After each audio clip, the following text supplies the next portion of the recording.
podcast is part of the Sports Social Podcast Network.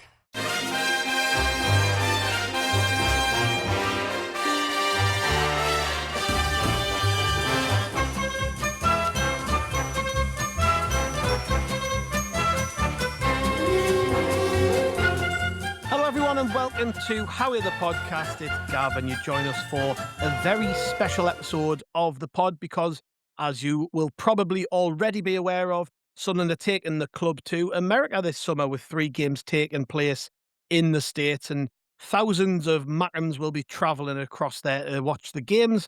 But for many American-based supporters, this is the first genuine chance to see the club they've loved for years. And today we are joined by 3 members of Sunderland's North American Supporters Association branch. We've got Jim, Jose and Michael joining us today. And I'll start with you, Michael, because I want to know where you are joining us from and which game you're going to.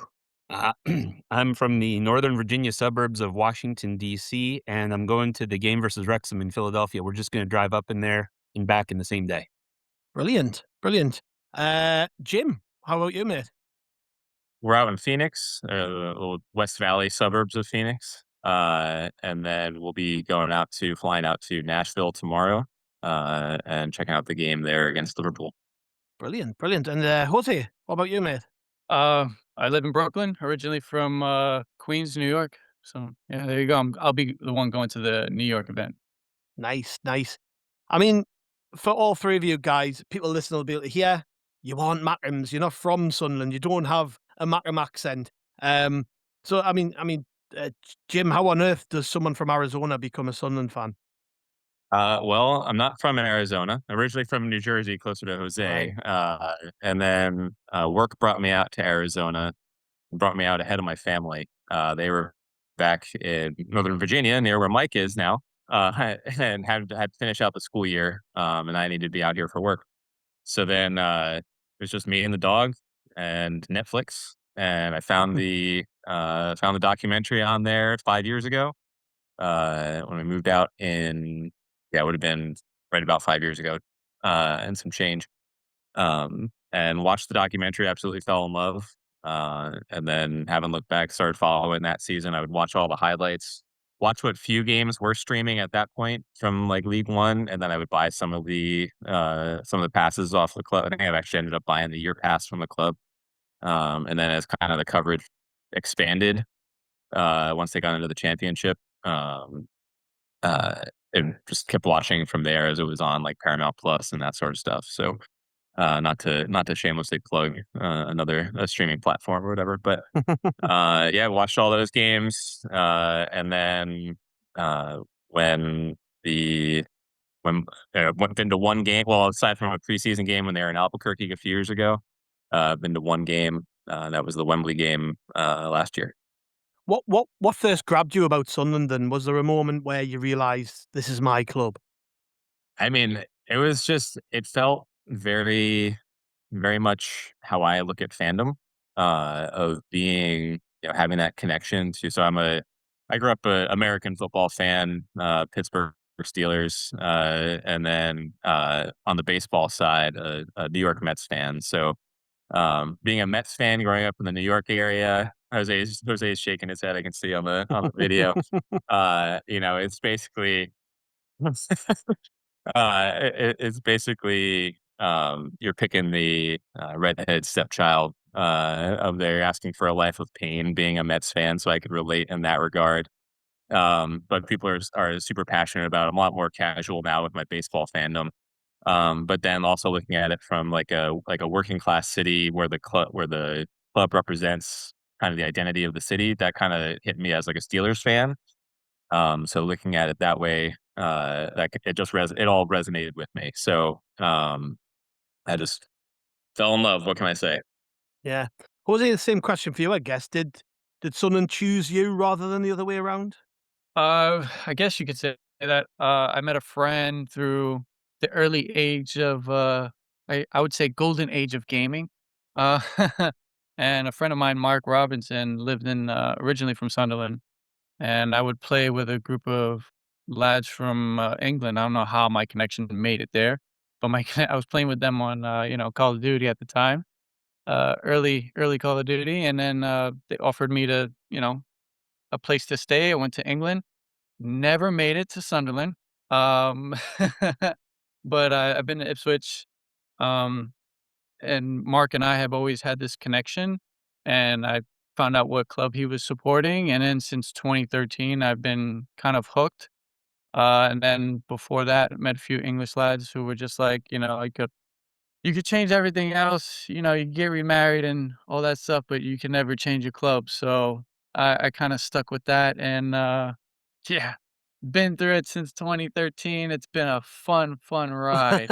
I was gonna So say, he started off with a great escape and a cup final, then successive relegations, 4 years in League One, and then the point we're back to now with promotion and stuff. I mean, probably hasn't been a more crazy period in any club's history, I would imagine. So it's your fault, is what you're saying.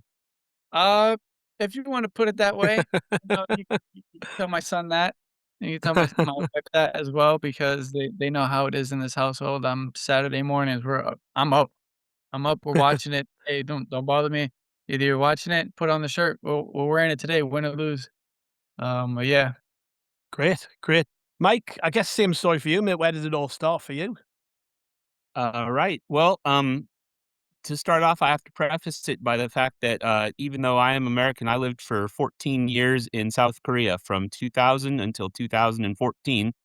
And so my journey starts there, I guess, so to say. And Sunderland first got on my radar when Claudio Reyna was there for a year.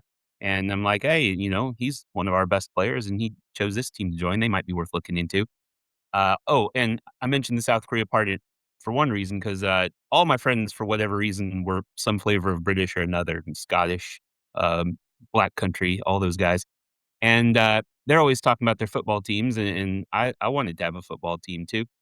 And then you might probably aren't aware of this, but for almost 2 seasons, every Sunderland game was on TV in South Korea, simply because Ji Dong-won was on the team. I mean, he Right. barely Yeah. played, but they got a Korean player on the team, and there weren't that many playing in England back then, so every Sunderland game was on TV in South Korea, so they were real easy to follow. And so I started to follow more and more. Of course, he's around the keeper, he's done it, everybody knows that. But then finally, my cousin Martin got hired to manage a team, so I figured, well, that's just the final sign. I got to follow Sunderland from now on. Mike O'Neill's my name, so Martin O'Neill. Hey, it might be a slim connection, but at least it makes sense. Well, I was looking for reasons. Do you know how much of your life revolves around Sunderland then? Well, pretty much our entire life revolves around soccer in general. My kids all play, so it's the same in our house, Jose. Like when you get up in the mornings on the weekends, the game's on. It's a little bit earlier here than it is back on the East Coast. So sometimes I'm up and it's the only, it's me and the dogs, and trying to be kind of quiet when something goes right or something goes wrong. Um, but yeah, it's every Saturday, Sunday morning that we're not like rushing off to a kids game, watching. I may or may not have planned some working from home time around games that happen during the week. Can't confirm or deny that. Now it's out in the public. But yeah, it's a lot of it. I watch every game, and even so, I remember watching. I was streaming the Chelsea game last fall on the sideline of my oldest daughter's game, and still trying to be a really good dad and supportive dad, and then at the same time realizing, holy crap, we just beat Chelsea. I can So trump that one. I was getting married, and everybody in win. everybody in that room who was a You're Sunderland still fan married, was, right? yeah, yeah. I mean, I did tell her though, if we're playing Newcastle, we might have to cancel this because nobody will be there. I mean, Jose, what's a match day like for you? Like, what does a typical match day look like? Where, for me, for instance, my match day is I go to the pub, I meet the lads, I go to the game, we're back in the pub after the match. Obviously, it's very different for somebody following from afar. So, what's it look like for you? Of course, it's usually a little bit more challenging. There aren't that many Sunderland supporters in this area of New York. Um, they're scattered everywhere. Mostly it's Liverpool, so when I do get the chance, I'm invited to Liverpool bars in the Right. area, and I'm like the only Sunderland supporter there. So because I know so many of them, I've worked with them. Um, the pub only happens during the week. Those 3 o'clock kickoffs. Well, 3 o'clock kickoffs for us. But then during the weekends, it's like 10 a.m., 12 p.m. the latest, and I'm still making breakfast for the family. I used to be a chef, so it's just like cooking up all that stuff in the morning, and then now my alone time is watching football matches and getting everybody together and um, have my kid there and hey, you should be watching this player. Look what he's doing there. You say you want to play football, so you want to let's keep our expectations. We're not going to be keeper because of we're going to be vertically challenged for a little bit, but we'll see how that goes. But see how this player plays, and I try to associate with now we have Angulo, and my son is Ecuadorian and Puerto Rican. So, like, hey, maybe you should watch Angulo play and be excited about that. And then having him watch the World Cup recently and then making those, the associations following the podcast. And my wife was like, well, it's not Sunderland playing. I was like, yeah, but he plays for Sunderland. Sadiqi's playing today. And it's not the countries. It's like Angulo's playing today. Everybody's playing today, and that's how it usually goes in my household. And I'm pretty sure if they were to hear this today, they would recognize your voice because I have the podcast playing on the background as I'm cooking and cleaning. Yeah. And now Dad's on the podcast there. Mike, do your family understand the obsession with Sunderland? Because my wife doesn't, and she's had 14 years of it. She still doesn't get it. So I mean, what's it like in your house? Do they get it? Yeah, it's just my wife and and I was a Sunderland fan before I met her, so she knew it all coming in and still married me anyway. You've got to And set the stall out early, haven't you? That's the most right. important thing. By the way, at this time on a weekend specifically, we do not make plans. That's right. So I'm in the same time zone as Jose, and I like the early kickoffs. Give me a 7:30 a.m. local time start every time because it's just me. I get to enjoy the game. I post on social media what's going on and just absorb it, and it's a lot of fun that way. I had season tickets in South Korea to the local K League team, and I went to all of their games, regular season, cup, playoffs, everything. And so my wife knew about my obsession, and I don't really follow the South Korean team anymore. So all of that's transferred fully to Sunderland, and she just not only does she not bother me about it anymore, but I've infected her somewhat because she's excited to come with me to the game in Philadelphia. We're going to buy her an Elvis shirt, everything. Brilliant, brilliant. I mean, let's talk a little bit about the Sunday FC North American Supporters Association. I'm sure a lot of the people listening will have at least heard of it. I got to get a little bit more insight into how things work. I attended your AGM last year because I was the guest speaker at the end, and I've known Rebecca for a long, long time. So I kind of, we're both from Bolton, so she moved obviously across to North America and has been a part of this massive association of people who are spread right across North America. I mean, Jim, I guess you're probably one of the best to ask about this, given you're on the committee there. But just how important we'll call it NASA, right? That's what everyone calls it, I guess. How important has NASA become? Because, like I say, you guys are scattered all over the place. So, and as Jose said, there aren't many Sunderland fans out there. You are kind of spread out thinly. So, how important has NASA become for Sunderland fans in the North American? I guess in North America. Yeah, I think it's great because it gives us that community that even though we're so spread out, we have that community where we're able to have. I don't get on all the socials and things like that. We do like a monthly online social where we get together. We have our committee meetings and things like that. But even just the ability to know, and we've got like group chats and things like that where we have the kind of the banter back and forth between people scattered all over the place.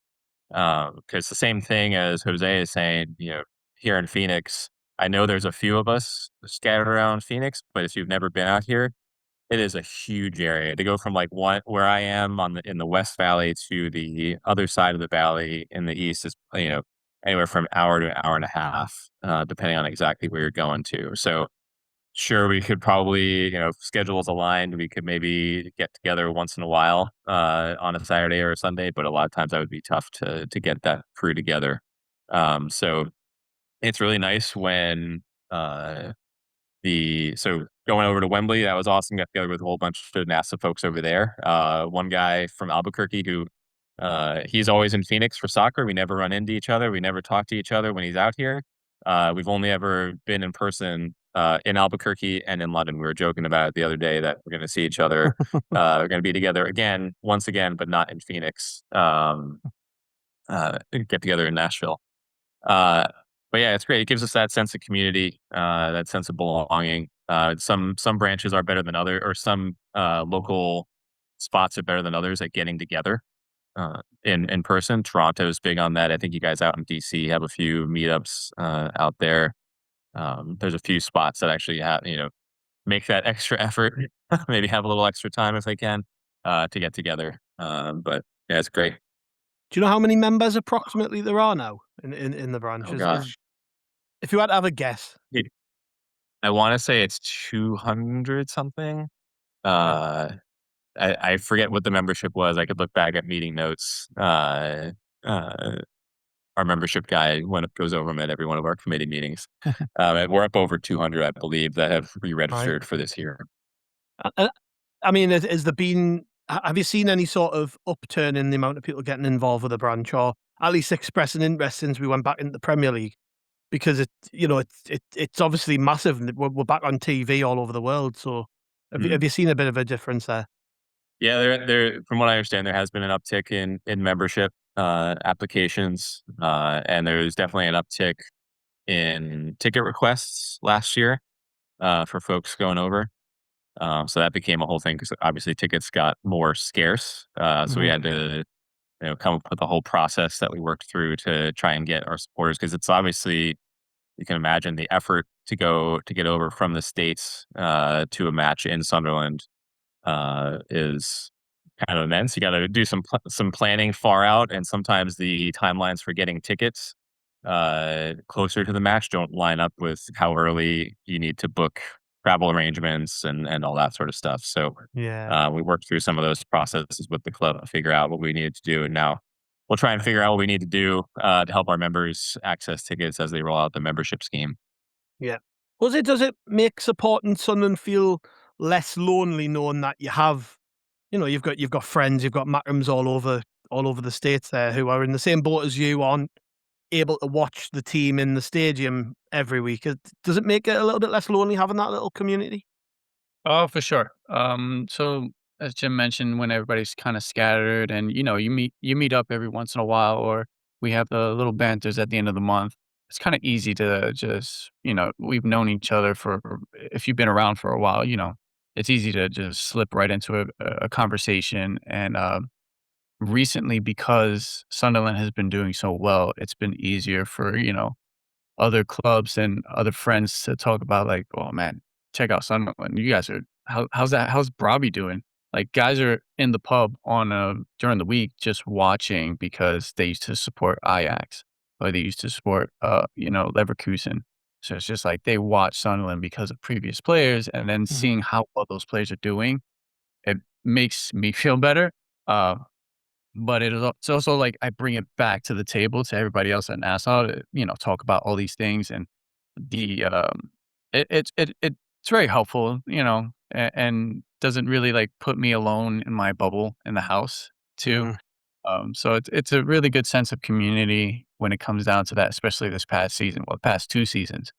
Uh, yeah, this household gets a bit loud when I'm watching it by myself, to which my claps become like, too much. And the wife's like, you need to calm down a little bit. I'm like, did you not see what Ballard just did? So, yeah. But yeah, it's a lot better. It's gotten a lot better. Just have to figure out the streaming situation because commentators are horrendous, and it's pretty challenging to get listen to Nick Barnes and Gary Bennett. Hopefully the club make all that sort of thing a little bit easier with the the advent of this new app that's coming, but I guess we'll see. Mike, what has being part of that community mean to you? Because like the guys have said, it is quite an isolating experience, I would imagine, not being able to watch the games in person or with other Sunderland fans. So when you do get that opportunity, or when you mentioned the group chats there, even just people chatting during games, I would imagine, helps you feel a part of it all, right? I mean, what does being part of that community mean to you? Yeah, I mean, to this point, my involvement with NASA has been 100% online, but it's been great because, you chat with other fans no matter where they are. Um, you learn about events. And actually, the last time Sunderland came through the States, I was supposed to go down to North Carolina and see them play down there. And NASA organized all that real well. But something came up and I wasn't able to go. But it's just great, like you said, knowing that there's a community out there. And honestly, the most enjoyment I get out of them is finishing lower mid table in the Fantasy Premier League that we do every year. That's basically my. I mean, Jim, how much work goes into organising supporters across such a huge country? I know we've kind of touched on it already, but like behind the scenes, there must be so many people who are just running about doing things, trying to help. Like, like I say, I've only got a small amount of experience of seeing how NASA works, but it seems such a well-run branch, if I'm honest. That's good to hear. It seems like a well-run branch. No, Rebecca. So, I mean, I'll talk about my experience. This is before I was on the committee, but like trying to get tickets for Wembley. Like I was on the couch watching the Ballard moment, right? Jumped off my couch, like kicked the dog's bed, like jumping around, going nuts, and immediately I'm like, and we've been talking about like, hey, if you're interested in going, this was like before the match, and I swear, like I thought to God we were like jinxing it by doing any sort of planning before the second leg, but they were already ahead of it. Rebecca and Justin were ahead of it in the planning, saying like, "Hey, we need to start. If you're interested, it's going to go quick. We need to make sure that we, have real interest in place and things like that. If you can start booking, refundable travel and things like that they start guiding people through the process. I had no idea, but I'm like, man, if we make it to the final, I got to go. I can't watch it. I can't watch Wembley again from home. And they were great with helping figure out the arrangements and all that sort of stuff. We ended up getting, I think everybody that wanted to get a ticket ended up getting a ticket by hook or by crook, whether, it's getting sorted out by a family member, or a friend of a family member, or, somebody had I ended up in the luxury seats and, couldn't wear any club attire or anything like that. But it was worth it to guarantee like getting a seat. And it was a fraction of what it would cost for similar stuff here in the States, to try to go to like any sort of playoff games, things like that, and be in the equivalent accommodations. So realistically, it was worth every penny. My only regret is that I didn't bring any of my family with me. It was like a total whirlwind trip. I let my daughter finish 8th grade Thursday. I flew out on Friday, got there Saturday morning, went straight to the game, like straight to like pregame stuff, then to the match, and then out to celebrate obviously afterward. And like the kids wouldn't have survived, but I did regret not bringing them along. But I gave my now 11-year-old, she had strict instructions to sit on the same spot that she was sitting when Dan Ballard headed it in the semifinal. And she did. So we called it the Wembley spot. We still call it the Wembley spot on the couch. That like, hey, when that game kicks off, you got to be in that spot, kid. And so she knew that. So yeah. Anyway, that's all a story to say. Like NASA did a great job getting everything organized, getting everything sorted. They were on the group chat. They set up a group chat for those of us going to London. So we could organize, hey, where are we going before the game? Where are we going after? Things like that. So, again, building that community, even though we are all scattered about, when we are able to come together, we're able to come together and, either pick up where we left off or pick up brand new. That's brilliant. And we might as well get this plug in now while we're talking about it. But if anybody listening is based out in North America and would like more information on how you become a member, where can they head to get that kind of info? I should probably have that handy for me. I believe it's just SAFC NASA. I can pull up the link here. And you're obviously going to edit this out, right? My fumbling about No, my phone. we don't edit anything out of this. Oh, you're just doing it live. Oh my gosh, Yeah, you're killing we me, do. man. We're raw and uncut. I mean, to be fair, probably the easiest place to immediately see any sort of information would be social media, right?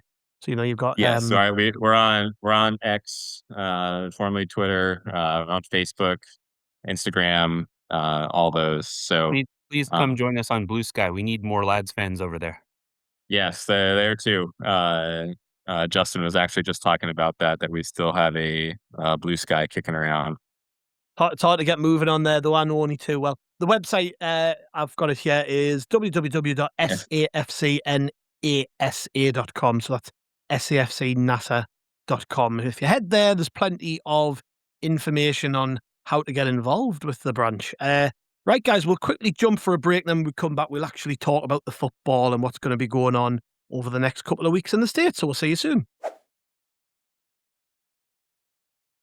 And welcome back to Howie the podcast. And as I said before the break, we're going to get into a little bit of the footy because Sunderland they've already, as we record this, headed to the States. And they're already over there, or at least they're probably in the air right now, I think. Looking at it, we are recording this late on Wednesday night. So, probably in the air, on the way, about to land. And the first game which kicks us off is in Nashville.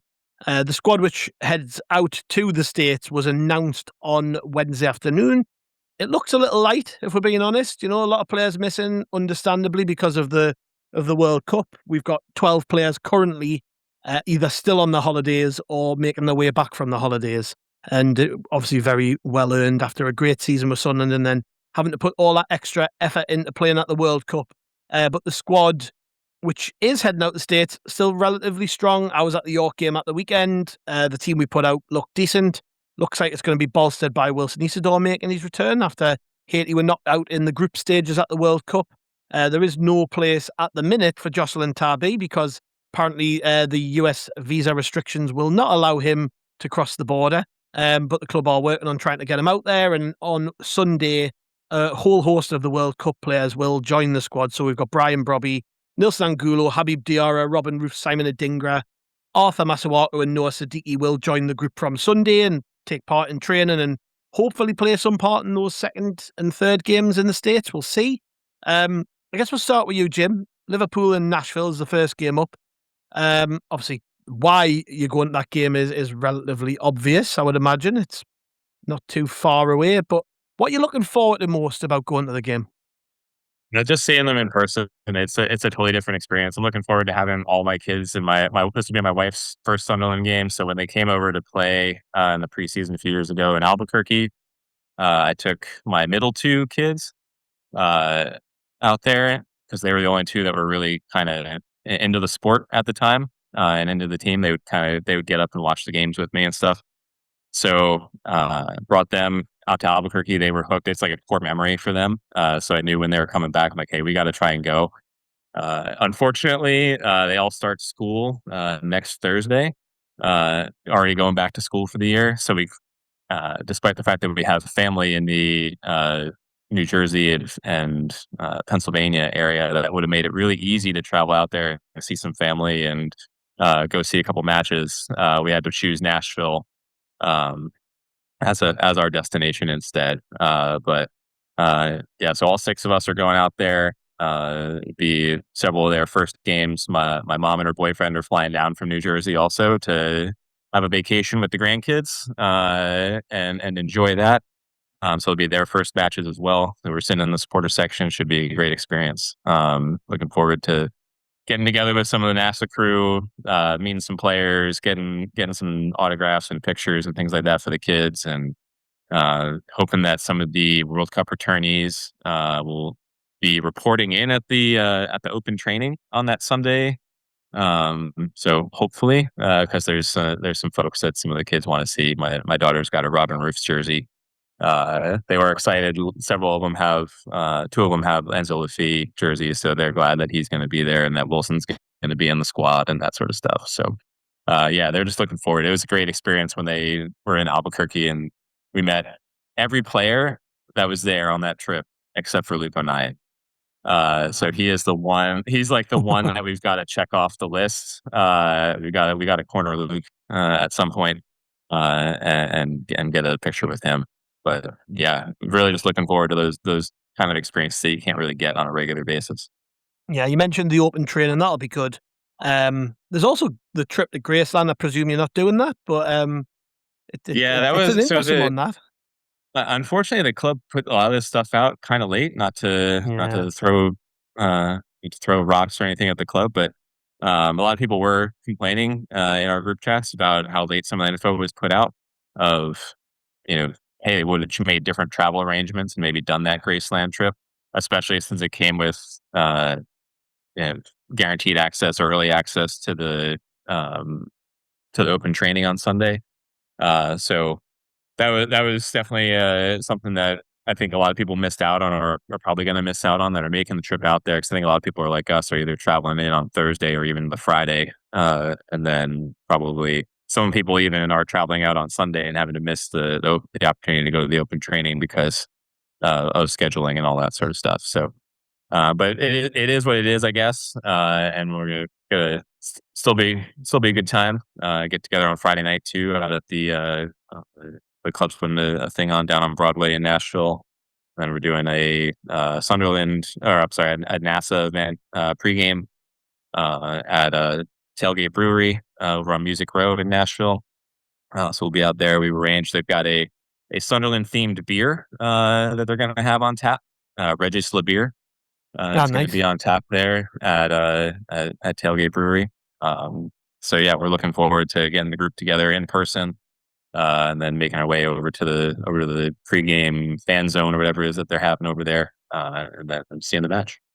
Yeah, we might be a little bit outnumbered for that one. I think with it being Probably. Liverpool.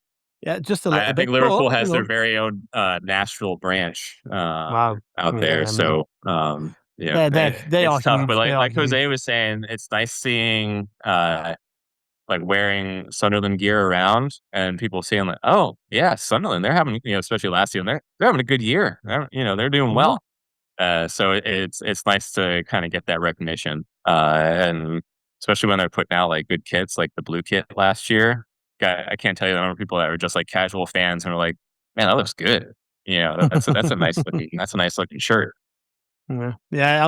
I'm looking forward to that game mainly because it's such a young squad for that first game, and it'll just be interesting to see how they all do against what is a relatively strong-looking Liverpool squad, even though they're missing players. So yeah, I'm kind of looking forward to that one. But obviously, I bet the big thing for you guys is just getting to see the players in person, like you say, and the open training session hopefully has some involvement from some of those World Cup players. I mean, by the time we get to New Jersey, Jose, and we play Leeds, it'll be interesting, that one, because I don't know how popular Leeds are in the States. Maybe they've got like quite a big fan base off the back of being a big club in the sort of 70s and in the and sort of the back end of the 60s, and I guess even in the early 2000s when they made the Champions League semi-finals and things like that. But you know, Sunderland in New Jersey, still really, really fun experience, I guess, for you, and I'm sure you're sort of hyped to be there.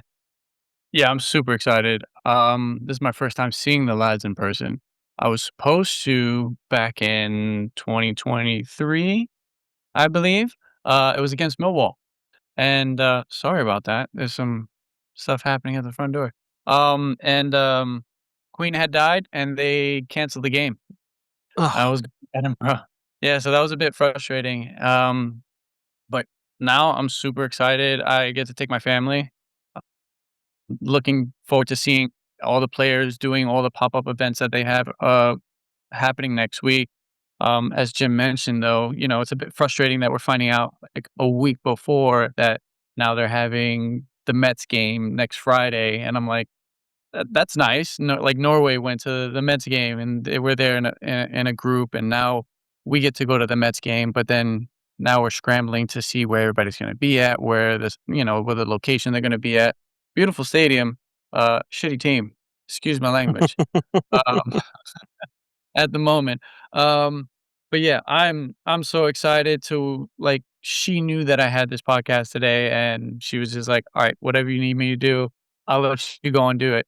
And next week there's a pop-up event in the city of Manhattan. And she's like, "You want to go? I'll pick up our son." And then she's like, "You could stay longer and I'll take him home to his guitar lessons and stuff like that." So overall, I'm extremely excited and probably going to burn a hole in my pocket. Yeah, yeah, you'll be looking for. I imagine the club will be selling merch as well. I mean, hopefully by then we should have the home kit. I think. I'm thinking the club might sell that while they're out there. But is that you see, you're gonna burn a hole in your pocket? Are you hoping to come away with a few fistfuls of shirts to take with you? Yeah, my kid needs a new one. I'll get the jersey because I've been listening to you guys, and it's gonna be an iconic jersey down the road. Definitely the US tour jerseys. Uh, my wife They're really good, by the way, aren't they? The US tour yeah, stuff. Yeah, yeah, they're really good. it's amazing. And I don't know if I'll get the home kit, uh, but my wife wants to get the Jimmy Montgomery keeper kit, so she likes the green one. And she got the third kit from last season. She liked that one. But yeah, burning holes in pockets, but it's all for, good reason. Absolutely, absolutely. You're making memories as well, so you'll always have that and say that's when I wore that when I saw the team in person. I mean that is a big thing for a lot of people going as well, Jose, isn't it? It's getting to see the team in person. Many people like yourself for the first time, and getting to feel what it's like to be a Sunderland fan, like in person, just watching a team in red and white kick a ball around. Yeah, at first I was like, oh, he's not going to be there. If we don't see him, I'll be a little disappointed. But at the same time, I'm like, I'm going there to see the club. I'm going there to, be with the community again. We're all linking up beforehand and doing, the ritual pub before, going to the match situation. So I'm really excited about everything. I'm taking my kid with me. It's gonna be a great atmosphere. The weather's looking nice, so not too hot, but I'm used to this weather.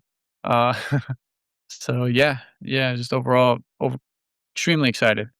Yeah, and there's also open train going on there as well, isn't there? I think.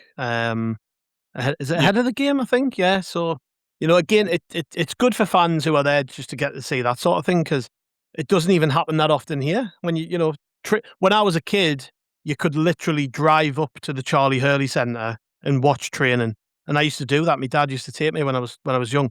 They would never do that now because you would have spying going on, and there'd be far too much information getting out there. You'd have videos on social media of players fighting, and yeah, it just wouldn't happen these days. But at least you get to do that too. I just think it's fantastic that um they're kind of maximising the opportunity that they have of being in these places and sharing that experience with fans. So training won't be too strenuous, I would imagine. I think it's going to be probably quite light, but still, you get to see what it's like in person. yeah. I won't be going to the open trainings. Those are early in the mornings. And it's also in Jersey. It's about Ah, 45 minutes away from the city. So, uh, kind of jealous, but I got things to do, and yeah, I'll be blocking out so much time just for this match, for these 2 absolutely. days pretty much. So yeah. Mhm. And then we head to Philly, Mike, and obviously that's the game you're attending. And again, a strange game because we're facing Wrexham, who, on the face of it, you're like, well, it's just Wrexham, they're a championship team. But then we all have seen the rise of this football club and just how the American audience have cottoned on to Wrexham in the story because of effectively who owns them, the fact they've got a documentary series which streams on Disney, so we're expecting it to be quite a heavy Wrexham presence. But again, you get to feel a little bit of that Sunderland underdog feeling about the thing. I would imagine you get to go in there and be a Sunderland fan surrounded by tens of thousands of other people who are there to support the other team, which actually I think adds a little bit of spice to the occasion. Yeah, I think it should be a good matchup and probably even support. I think we'll match Wrexham for support, honestly. I mean, we're a little bit Hope so. more Yeah. well represented here than has possibly been led on. We're just spread out is the whole thing. And we'll definitely be more passionate because we're not those Johnny come lately, welcome to Wrexham fans or anything like that. But like Jim and Jose had mentioned, I guess we're all a little disappointed in some things the way the club has done this. If you look at and you guys have it better. If you look at the club release, there will be in Nashville, do this, do that, do this, do this. In Harrison, do this, do that. We're going to have a Mets game. We're going to do this. And then at the very bottom, also, we're playing in Philadelphia. I mean, and that's literally all they're doing. They're showing up, playing the game, and leaving that same, like literally taking a shower and flying back to the UK. There's nothing except for a place to buy stuff before the game in the parking lot somewhere, as far as I understand. So and that's okay because, we're only driving up and back in the same day anyway. But I do feel bad for any of the other fans that, aren't going to get any of those cool opportunities like the people going to the other games are. I just wish they'd maybe given another day or planned it out a little bit better, or at least letting us know when we bought our tickets that there was going to be nothing special around this particular game. And if you want that, go to a different game, because we could have gone to a different game. But I mean, I'm still excited to go, and I think it's going to be great. Yeah, the information on what's going on is very vague, and I would imagine that's because there's not really much going on, as you say. They've said fans will be able to enjoy pre-match entertainment, Legends appearances, and club activations before Sunderland's final game of the tour. So yeah, effectively, there's going to be a couple of ex-players hanging around, probably Kevin Ball, Kevin Phillips, which is still really cool. You get to meet two genuine club legends.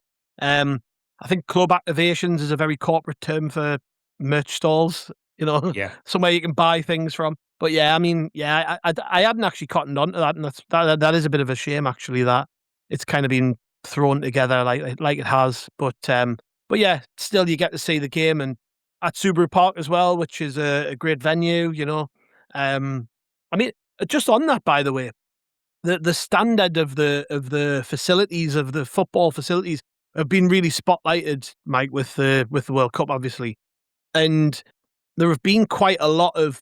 We've had questions for the Q&A episodes from people where they've been like, are we in the UK? Are we being let down because the experience in these US stadiums are so much better than what we get? And I kind of pushed back on that, and I was like, actually, that's not my bag. Like, that's not my cup of tea.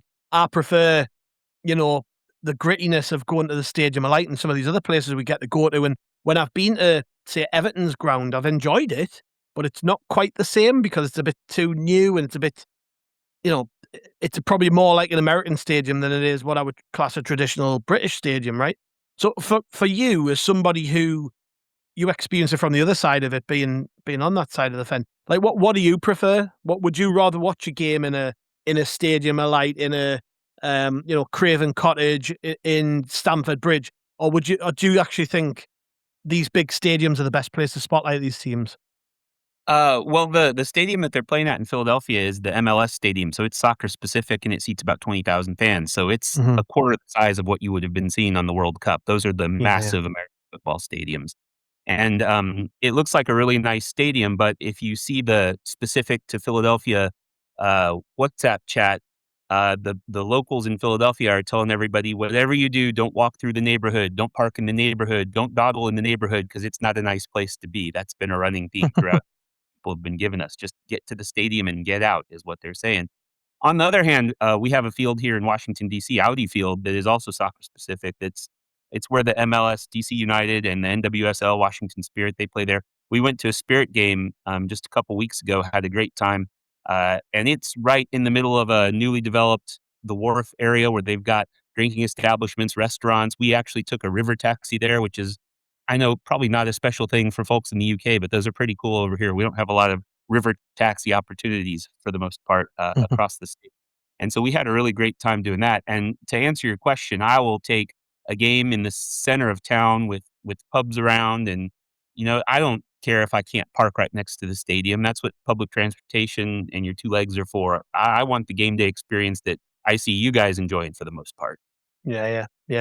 Jim, you think about the increasing globalization of the club. It's becoming more than just little Sunderland like I've always known it. We have to expand. We have to be bigger. We have to branch out. We have to explore avenues, I guess, we've never explored before. And you're seeing that with this tour, for instance. It's something that virtually every Premier League club has done at some point. They've gone to the States. They've taken part in these things. The fan events, the constant merchandise drops that the clubs seem to be going through. It's just more and more stuff, and it's just like, I I really want to part with my money for these things. The Elvis partnership, which is such a revolutionary thing, in my opinion, the pink Elvis shirt. We mentioned before the tour collection merchandise, which I think the T-shirts actually sold out online pretty quick. And of course, the membership scheme, which is coming in now. Do these things matter, do you think? Does it genuinely make you as an overseas supporter feel included in the club, that you seem to be targeted a little bit more than you were before? A little bit, yeah. I mean, I love the American tour kit. I hope that they have a bunch. I hope they have more of those T-shirts on the tour with them because we all want to buy them. Yeah. But yeah, it does. I was hoping for maybe a little bit more with the membership scheme, like a more of an international flavor to that. It's a little biased. I know you guys discussed it at length on the podcast, among and several other podcasts as well.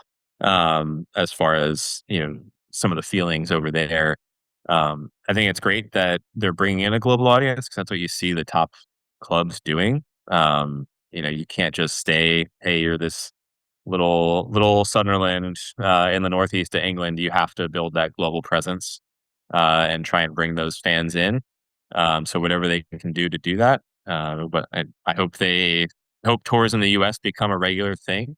I hope we start getting maybe a little bit westward next time. Because there are a bunch of people out here, California. I know Rebecca's she's in Canada, but she's in the same time zone as us, at least, that sort of stuff to get some of this fan base. But I would love it if the American tours become just, hey, someone's coming every other year, every 3 years, something like that. They're coming to the US, helping to build that fan base up even more.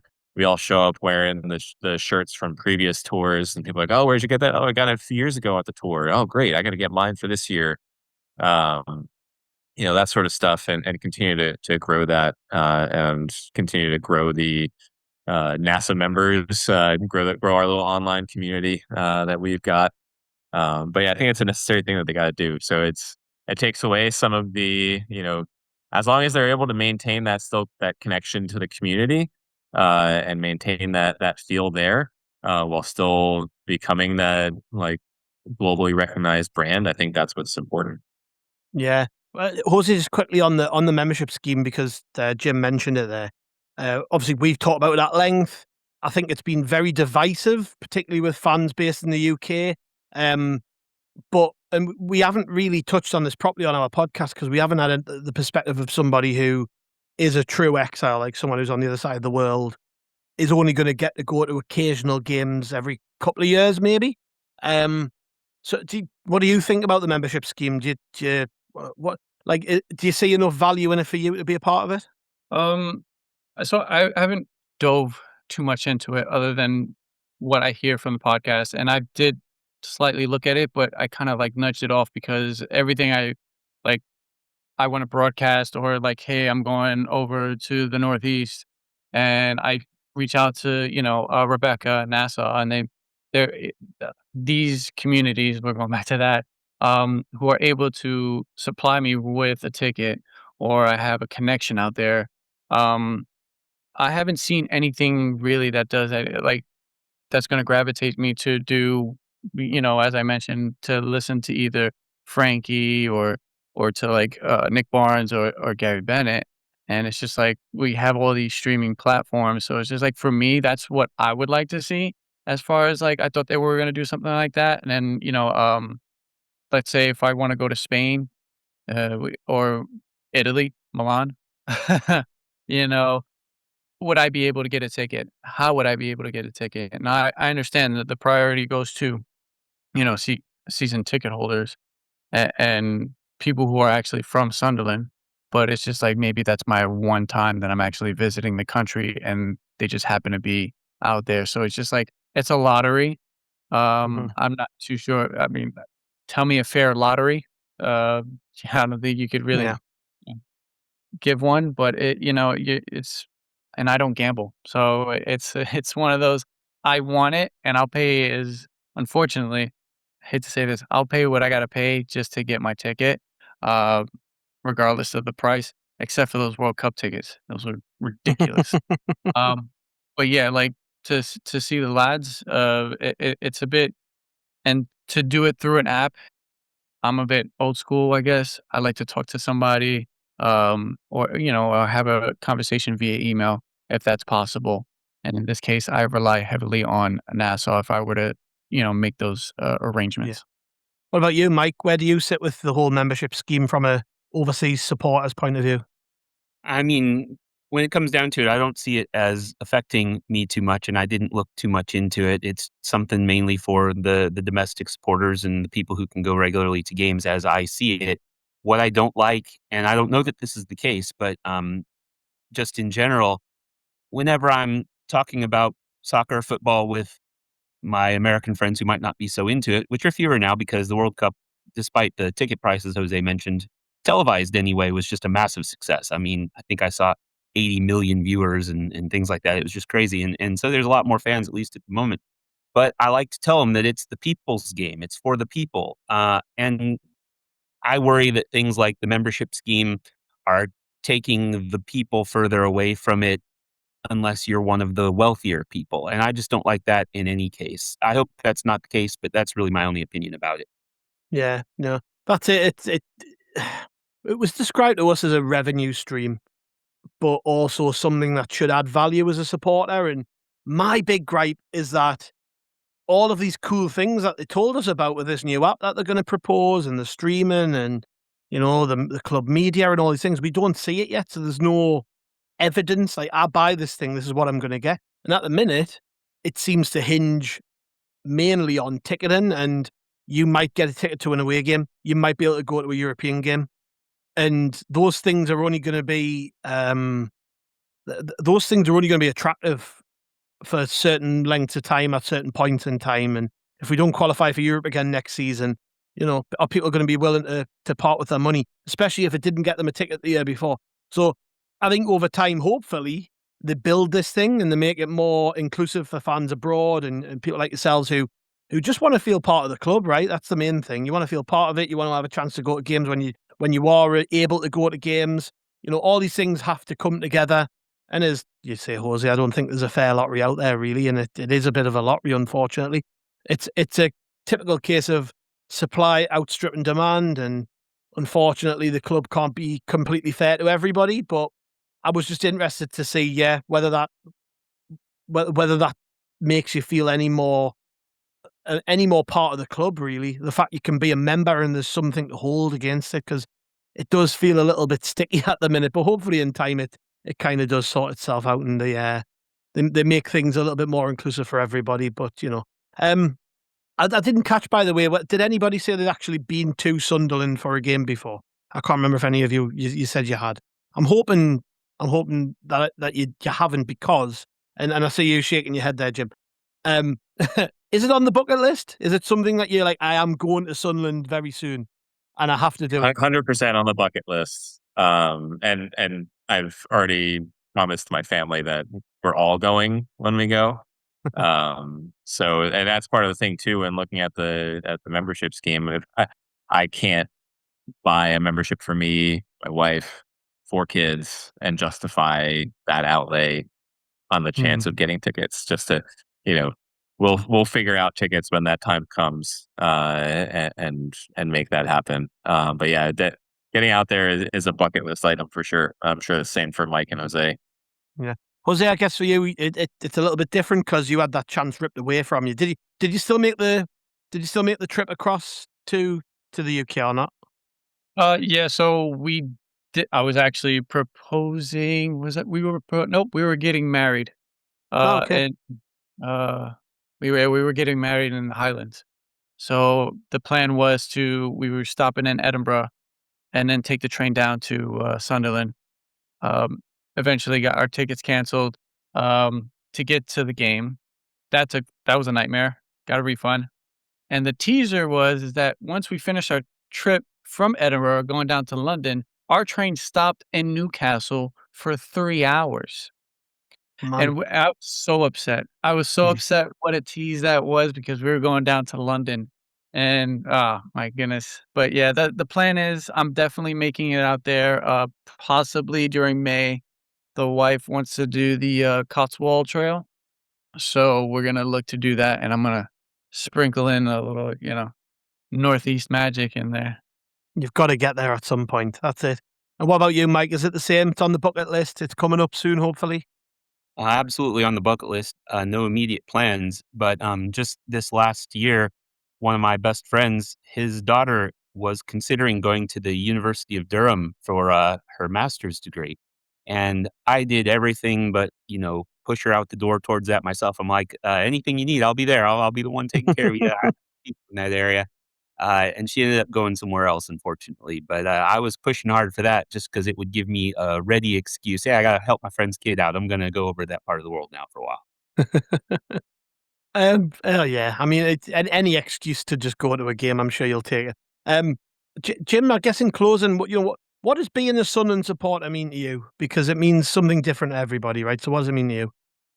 Deep question. I mean, it's just the community feel. Like I look forward to going to Sunderland someday, not just to go to a match, but also to like just go and to experience the city. Like it's kind of funny. I sit there and watch I've seen some of like the development going on in town and things like that, and some of the redevelopment. And having seen industrial, kind of post-industrial cities in the US and how they've revitalized downtown areas and industrial areas that had sat dormant for a long time. I'm excited to see that kind of thing happen in Sunderland. Hopefully, everybody there is also excited. I'm sure there's a fair bit of controversy, as there always is, with all those sort of things. But to see that sort of stuff happening, I'd love to be able to. We were talking about the match day experience of like, hey, walk across the bridge, get some pints and some food over in sheepfolds and things like that, and then go to the match, and then do something else afterward, and like having that type of experience, which I understand wasn't necessarily like you couldn't do that before in some cases, or there were different ways to get there. And but I love seeing all the different all the progress happening, both in the it tied between the city and the club. So I guess you can say I'm a fan of the city as well. Yeah. Same question to you, Jose. What does it mean to you? Very similar to Jim, community. I've been digging through the archives, so I've been listening to the history of the club, listening to Andrew and Calvin and all those guys that, love the dad jokes, the puns here and there. Um, but my friend, I gotta go back to my friend Mark.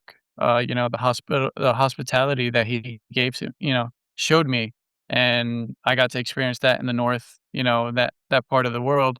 Um, yeah, the people are extremely nice. I still follow like a bunch of businesses because I was a chef, so following local bake shops and purchasing items for them for my friends, so that way, like, hey, there's a new bake shop that opened up.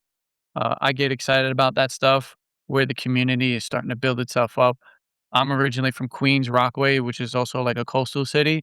Not much going on, but recently it's got like a big boom of like, it's always been surfing, but now we've got a hotel, we've got all these little big shops popping up here and there. And then just the history. I was in the Navy, so the whole shipyards, and then I'm pretty sure they built some of my turbines that I was on the ship at one point.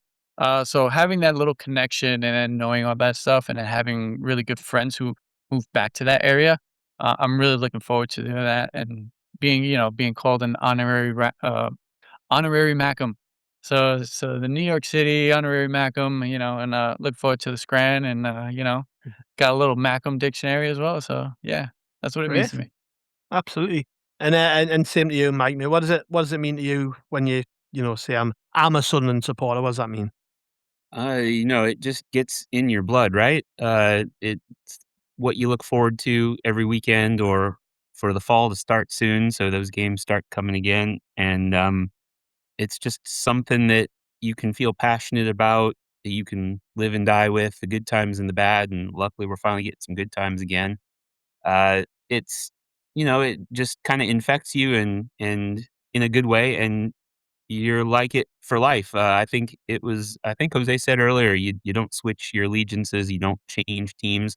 A lot of folks in this part of the world, a lot of Americans, they'll move to another city or they'll jump on another bandwagon. There's not a lot of lifetime loyalty here. But I like that about Sunderland. I like that about the other supporters. I like the community, and I just love to even be a small part of it. Yeah. I guess whether you're in Sunderland, Arizona, New York, Virginia, or anywhere else around the world, we're all following the same football club, right? And this tour, in a small part, feels like a celebration of that. Actually, I think you have this tour, the International Fans Day, which I'm sure you all have seen from afar, and the success of that each year, ran by the branch liaison committee in partnership with the club, where we have fans from every corner of the globe flying in. We're all Mackems. It doesn't matter whether you were born there or not. You are a Sunderland fan. You're part of the family, and yeah, hopefully you all enjoy yourselves and you have a great time at the games. I think that's the main thing. Although the true experience of being a Sunderland fan would be to see us get absolutely walloped, and you get absolutely no joy from the experience. 2-3-0. Don't even get to see a goal or celebrate. Yeah, that's what it really feels like to be a Sunderland fan. Not in the last couple of years, but for the last 30 odd years of my life, definitely the case. But yeah, guys, thank you very much for joining us. It's been an absolute pleasure. Like I say, enjoy your trips. I hope you all have a great time. I genuinely do hope that you see a Sunderland win. You at least get to celebrate a goal. Like, that's the main thing, isn't it? Just one goal. We can get beat 5-1 as long as you get to celebrate at least one goal. That's the main thing. But yeah, thank you very much for joining me. It's been a pleasure catching up with you all. Much appreciated. Thank you. Good night. Yeah. And just one last little plug for the North American Supporters Association, Jim. Go on, you must have it at hand now. I caught you on the hop last time. You've had your time to get yourself together now. Yeah, so SAFCNASA.com. You'll be able to find information on our memberships. They're $5 for individual members, and $10 for family members, for family memberships. And we'll do our monthly online socials, and you can find us on all the various social media platforms: Facebook, Twitter, Instagram, Blue Sky, as Mike pointed out before. We're trying to grow that community, and get on the group chat, get in there, and figure out there's always the people that are overreacting to everything, and those of us that are like sitting back saying, "Hey, everybody, stay calm, stay calm. It's fine." But yeah, no, SAFCNASA.com, and hope to see a lot of people out there in all the cities. Yeah, $5. That's bargain. That's absolute value. When we're whinging about paying 90 quid for a football top or whatever, $5 is nothing. Well, and we've got our own merch sites and things like that to pick up some SAFC NASA gear. We've got a George Washington was a Mackem t-shirt that we're hawking now. My family will all be rocking those in Nashville. Love it. So yeah, I might even get myself one of them. Yeah, there's a few good ones. So yeah, come out and check it out. Yeah, well, thanks again, guys, and thank you to our listeners for joining us. We've got plenty coming up as we build up to these games in the States. We've got opposition previews, matchday previews, reaction pods, which again, I can't believe that 3 of us have said yes to staying up at 1 o'clock in the morning to then record a podcast. But it does mean that you'll be able to listen to what we thought of the game against Liverpool first thing in the morning if you are normal and go to bed at a normal time. If you are in the States, though, it'll drop at a sensible time, I guess. So you might be driving home after the match or something like that, then stick us on. But we will be with you every single day over the summer, so make sure you stick with us at Howie the Podcast. We are at Roker Report on all your social media, and rokerreport.spnation.com for your daily written fan content. Just leaves me to say thank you very much, everyone. We'll see you tomorrow.